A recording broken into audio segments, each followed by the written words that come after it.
whenever we talk about it in English, we don't say Pesach, we say Passover.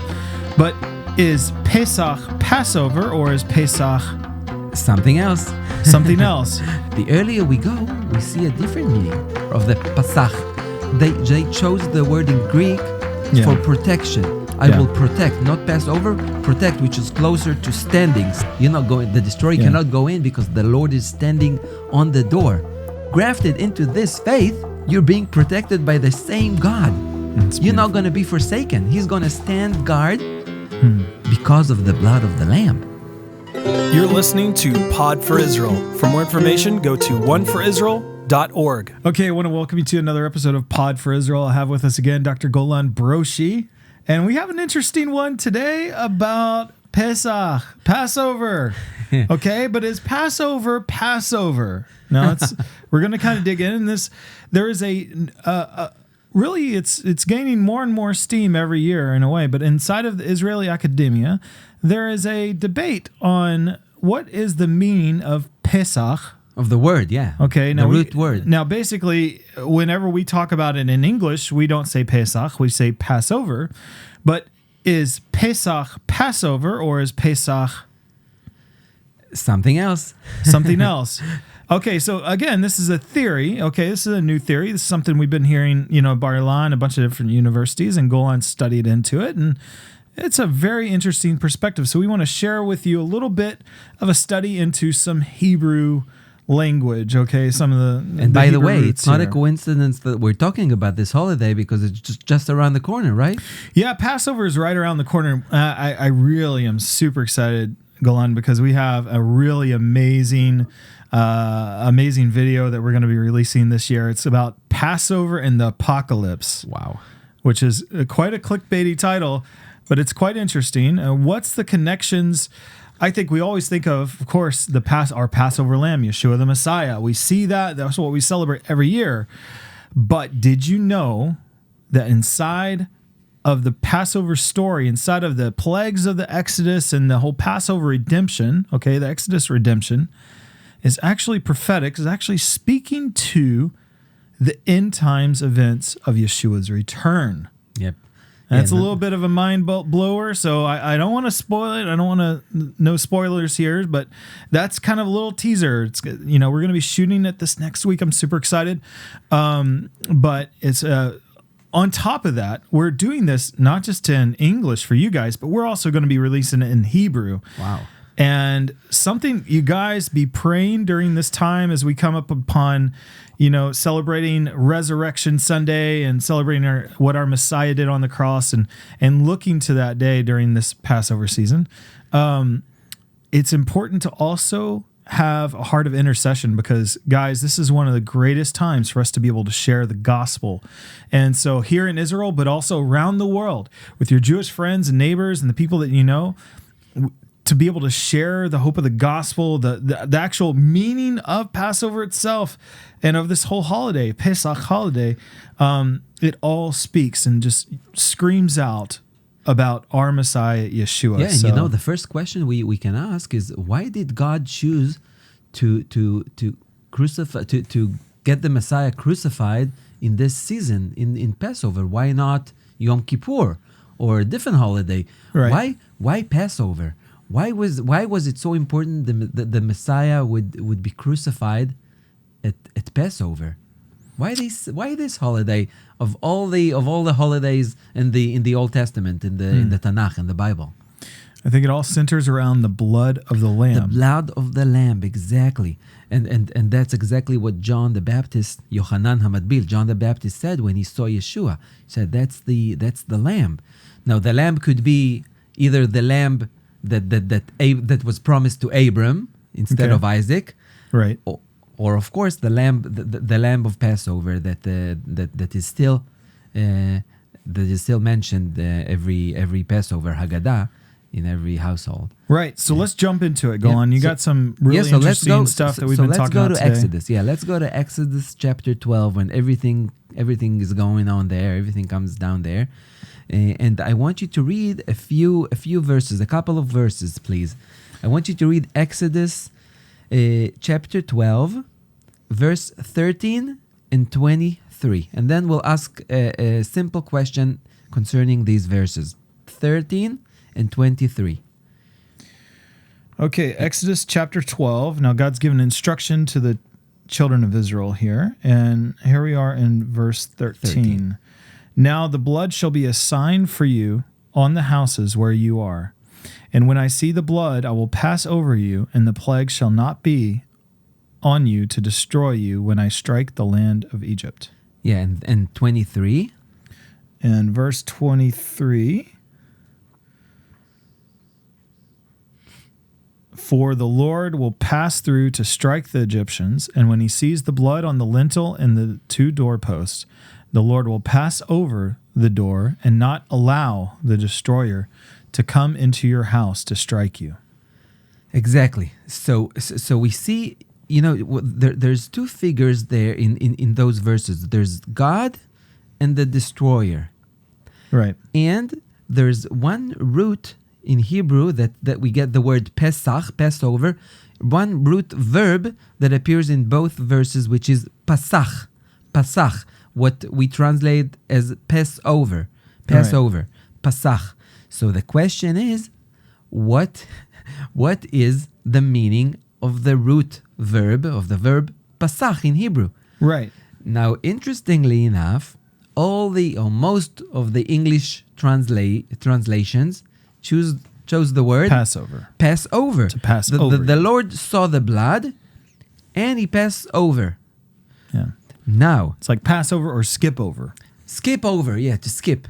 Yeah. Now here's the okay. So scholars agree that there could be at least two logical translations to this word Pesach or Pasach.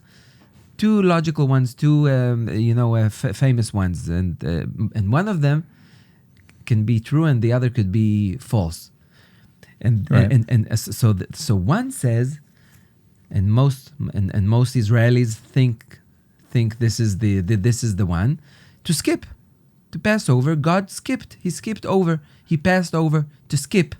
S-K-I-P, right? Yeah. Skip. So it's active movement. But scholars are saying the earlier we go in the Targumim, the Targums, and the other manuscripts like the Septuagint, yeah. the earlier we go, we see a different meaning of the Passover, of the Pasach.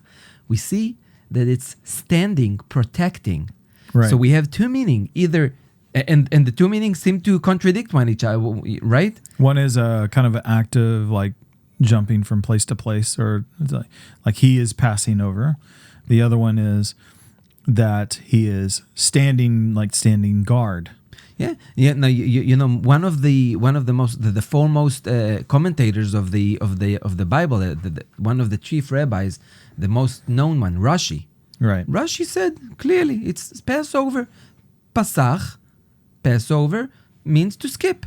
Pasach is to skip. He said it. There's no questions, no ifs or buts. It's to pass over. The meaning of Pasach is to skip. And again, most of the English Right. translations went with it. But it's interesting as I read Brenton's Septuagint translation. Of course, that's their translation directly from the Septuagint. It says Word by word, right? And the blood shall be a sign for you on the houses in which ye are, and I will see the blood, and I will protect you, and there shall not be on you the plague of destruction. So when instead it's of not done. passing over, I'll they protect choose you. they chose the word in Greek Yeah. for protection. I Yeah. will protect, not pass over. Protect, which is closer to standing standing still. guard. Now it's interesting if you Right. read it that way. If you read it now, go back to Exodus 12, verses 13 and 23, and instead of Passover, when you read 13 and 23, instead of Passover, put the word guard or stand. Okay, so I'll try that. Now the blood shall be a sign for you on the houses where you are, and when I see the blood, I will stand guard over you, and the plague shall not be on you to destroy you And when then I strike 23, the land of Egypt. and then 23, All right, so 23.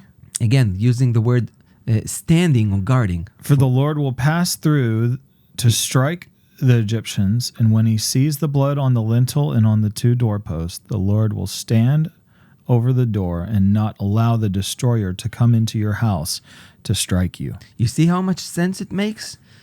That it's not, it doesn't have to be passing over. It could be standing still and guarding, because God probably gave the destroyer the command to kill all the firstborn in Egypt. Yeah. But God himself told Moses to slaughter the lamb and put his blood on the outside of the door, right? Right. So God knows that he knows by the blood who obeys him by faith and who didn't. Right. So the destroyer doesn't know. The destroyer doesn't care. The destroyer just goes to destroy. Now it says God will stand. Look at the 23. Right. It says God will stand on the entrance. What does it say on the 23? God will stand, or pass over, it says, but it could be stand, Pesach. It says on 23, you see? Yeah. On the outside of the door, what's the word there? He will stay in English. And inside the 2 doorposts, the Lord will, in New King James, will pass over the door and not allow the destroyer. So the door, yes. So he will stand on the door and not allow the destroyer to go in. Yeah. If he was passing over, the destroyer could go in, right? But if he's standing at the gate, right, and he's saying, not on my shift. You're not going in. I see the blood. You're not going. The destroyer cannot go in because the Lord is standing on the door. Yeah. Outside the door. And just to clarify, guys, this isn't changing a new theology here. This is just kind of like, it's interesting to kind of look into the Hebrew and to see these things here, because either way you leave, if you read it that the Lord is passing with the destroyer, saying, don't go in here, move on, or if he is standing guard, both of them, we see the atoning work of the blood covering the house. And again, the blood of Yeshua covers us from the judgment. Yeah. Now, of sin. What do we do when we want to study, when we want to do a word study? Right. We're looking for the same root. The Hebrew words are made by roots, usually a 3-letter roots, like Pesach, right. Passover, Pesach. So we're looking for the same root elsewhere to see if it could help us find the meaning. Right on. Okay, so I'll give you a few verses, key verses, with the word Pesach, where the root Pesach appears other places in the Old Testament. I'll give you let's say Leviticus 21:18. If you can read in English, and I'll give you a few verses, and we'll see what's the most logical meaning in Hebrew in the context. So Leviticus 21:18. Okay. For any man who has a defect shall not approach a man blind or lame. Lame. So the word lame in English is a translation of the word piseach from the root pasach. So now what is lame? So lame, you're not able to walk. You're not able to walk, so you're standing still, right? Right. You're not jumping around, you're not skipping around, you're standing. You're not skipping over. Okay, you're not passing anywhere. Yes, you're not passing anybody. Now if you can read 2 Samuel, okay, another place where this root Pesach appears. 2 Samuel verse. 2 Samuel chapter 4. 2 Samuel chapter 4 verse 4, and this is about the son of Jonathan, the grandson of Shaul. Yeah, we know the story. Jonathan, Saul's son, had a son who was lame in his feet. In other words, there's Pesach. He was lame in his feet. He couldn't walk. And what happens? He was 5 years old when the news about Saul and Jonathan came from Jezreel, and his nurse took him up and fled. And it happened as she made haste to run away that he fell and became lame. He became lame. Again, in Hebrew, the same root for vayipasach. From the root pasach, he became lame. He became piseach. From the root pasach, he couldn't walk. Right. So they had to carry him to David, and David had mercy on him. But they had to carry the poor guy because he couldn't walk. He couldn't pass over from places to place, by his own. Right. They're quite different in their action. One is you're stationary. If you're Pesach, you're not going anywhere. You're stuck there. Wherever you're put, you're going to stand. And now this is where it gets interesting. Now look at we're almost through. Look at 1 Kings 18. 1 Kings 18, another place where this root appears, because it doesn't appear a lot of places. 1 Kings chapter 18, verse 21, about Elijah, in Mount Carmel. Right. What happens there? Okay. And Elijah came to all the people and said, "How long will you falter between two opinions? If the Lord is God, follow him. But if Baal, follow him." But the people answered him not a word. So the key word is falter. Now, when you read falter, and it says poschim from the root Pesach, Passover. So again, when you hear falter, what do you think in English? What does it mean? To falter is, I guess, to fail, or basically if you falter, you fall down, right? You fall down. Now, I guess what Elijah is telling them is you can't They're stand, stumbling between. but I see it as you can't stand with one leg at the Baal and one leg at God. You have to choose. You can't worship two lords. Right. But what does he say? This is also Pesach. So again, he says falter is posech, poschim.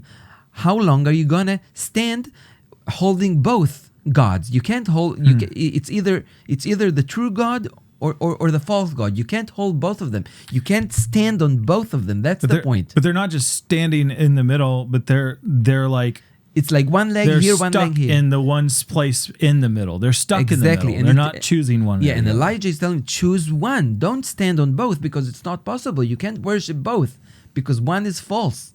But it really is to stand still. Not to move, to stand immovable in the middle between. Now here's where it gets really interesting with the Greek, with the Septuagint, because if you read Isaiah 35, verse 6, and this is the last one we're going to take from the Old Testament, from the Tanakh, Isaiah 35, 6. It says, then the lame shall leap like a deer, and the tongue of the dumb shall sing. And this is when the Messiah will come and heal. The Messiah will bring healing to the lame. So after the lame would be healed, what is he going to do? He's going to jump. He's going to leap. Then he's going to pass over. Then he's going to leap. But before, when he's Pesach, when he's what's the word in Hebrew when he's lame? Lame. Then the lame shall leap. And the word for lame, Isaiah uses the word Pesach from the root Pesach. So the lame cannot leap unless he's being healed. Only after his legs are restored, then he can pass over. Then he can jump. And now here's what's fascinating: that in Acts 14, and that's the last one I'm asking you to read.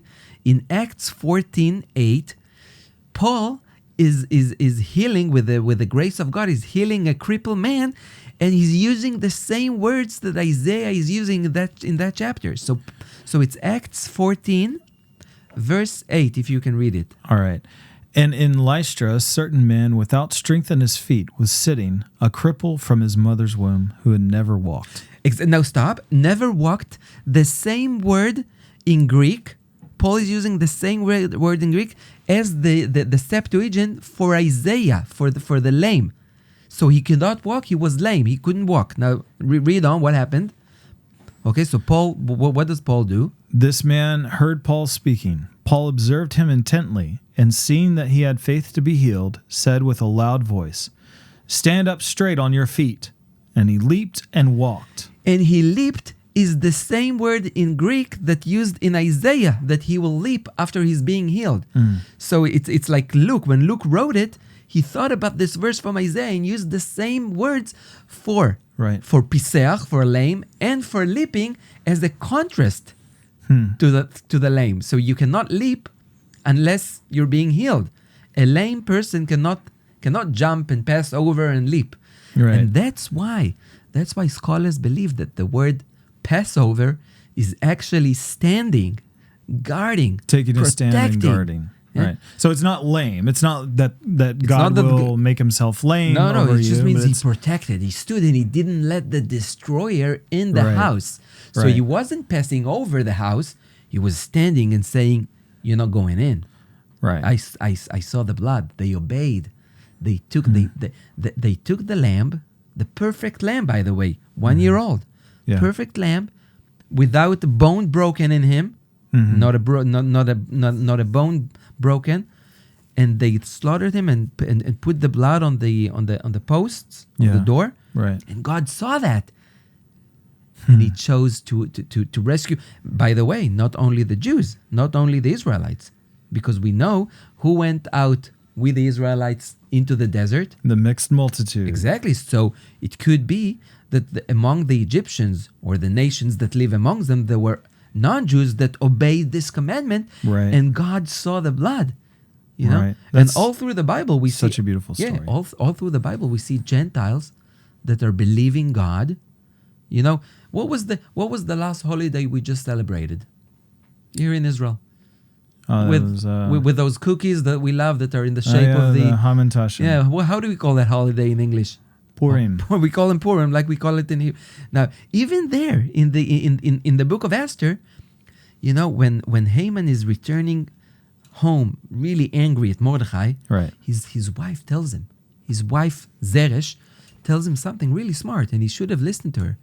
He tells her, if Mordecai is from the seed of the Jews, you're gonna fall, Haman. I'm sorry, you're my husband, I respect you, but you're gonna fall. You know, because probably Zeresh, as well, like Rahab, right, and Ruth, and other Gentiles knew that there was something special about the Jews and their God, and she tells Haman when he's mad, she tells him, "Don't touch him, don't touch Mordecai. If he's Jewish, you're gonna lose." And wow. and Haman he gets more upset. He doesn't listen late to her. for that guy. Yeah. He was much more mad. So again, we see that what important is that they obeyed by faith, and the blood of the lamb signal God to protect them. Either way you see it, you're seeing that God protected his people. That Passover was about the covering and about God stopping that plague for his people. And one of the things that we talk about in this new video out is basically what's the purpose in the plague? What was God trying to speak inside of it? Even what's the purpose in the plagues to come, and that we look at, you know, in the end time events. And as these things will be poured out, is it just God angry coming to smite? Or is God actually coming to bring a harvest? Is he coming to turn the remnant who will have ears to hear in that time? Yeah, and that's as you kind of look at this new and afresh, it changes your whole perspective on that. Yeah, and you know that there's so many similarities between the first Passover, the first Pesach in Exodus 12, and the final Passover, the most important Passover 2,000 years ago with Yeshua. And I'll give what was the last plague that the Egyptian got? What was the last one? The 10th. Well, the last one was the death of the firstborn. The death of the firstborn. And what are we saved by? By the death. By the death of the firstborn. Yeshua. Yeah. The firstborn from the dead, he's called, right? Yeah, and he's the first fruits of the resurrection as well. God took out his firstborn for our sake. Right? Mm. So, but there's so many similar, and it's not a coincidence that God chose that the Messiah would be crucified on that day. And as we said, the first time John the Baptist saw Yeshua, the first time we hear about it, he knew, he got it because he was waiting for it. I think of this whole thing here, and it reminds me of the verse, "He who keeps Israel never slumbers nor sleeps." You know, and you kind of see that. You see that picture of God standing guard. And you know, the other thing is, especially back in the day, if a guard was to leave his post, he would be executed. You know, that's what was. There was such a commotion about when the guards were sent to guard Yeshua's grave, and when the stone was rolled away and the angel came, and you know, like they ran away, they were scared. They were scared not just about what happened, it freaked them out, but they knew that their life was on the line. So you're telling me God is not going to divorce Israel. He's not going to forsake Israel. No, he's not running away. And so here's the good news. If you believe in Israel's Messiah, you're grafted in. You're protected as well. Amen. You're grafted in. I don't care. I don't care where you are. Yeah, for what ethnicity you come from. If you're grafted into this faith, you're being protected by the same God. You're not going to be forsaken. He's going to stand guard because of the blood of the Lamb. It's awesome. Because your faith, right? That's awesome. So again, this is an incredible season that we're coming into. We just finished Purim. Yeah. And again, miraculous salvation. Yeah. Of one courageous queen that came out of nothing, became the queen of the biggest empire in the world. This Jewish orphan girl named Esther. Right on. And remember, what did Mordecai tell her?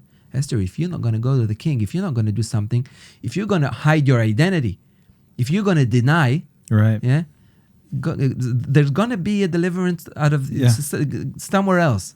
Yeah, as if he's saying God is going to bring deliverance out of somebody else. But what?